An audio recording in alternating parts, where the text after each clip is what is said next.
Life of Jesus of Nazareth, spiritually given by his Spirit through L.M. Arnold of Poughkeepsie, New York, describing his essence, his oneness with God and his oneness with brethren, his relationship to the Word, and his relation to man.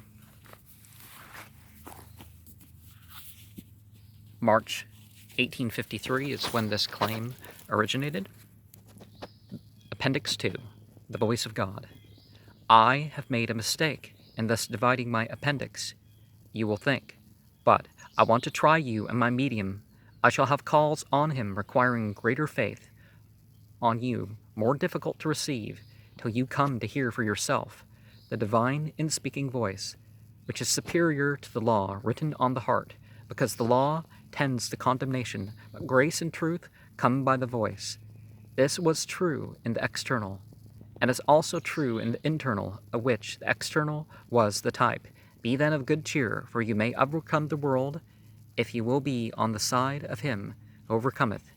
You may sit on 12 thrones, if God gives you that place to fill, or you may be seated on the one or the other hand of God.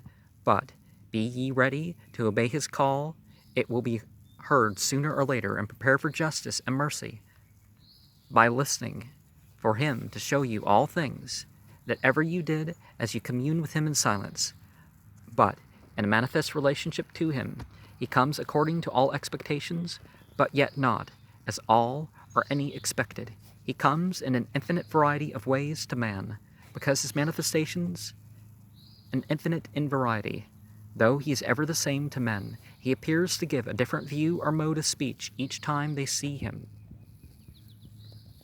or hear his voice. Such is God, incomprehensible to man. Wait. So God's so inconsistent you can't.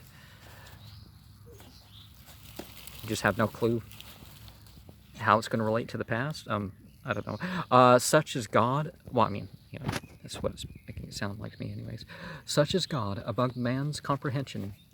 Well, unaccordant with man's expectations, yet hearing man's prayers, and ever answering those of the heart from the true man, and purifying and leading man to harmonious thought and action and will of love with God, the Father Almighty, by and through the mediator, Jesus Christ, are those in union and harmony and oneness with him, and by means of the Word, the communicator of every blessing, every kindness, every mercy, every hope that man can have.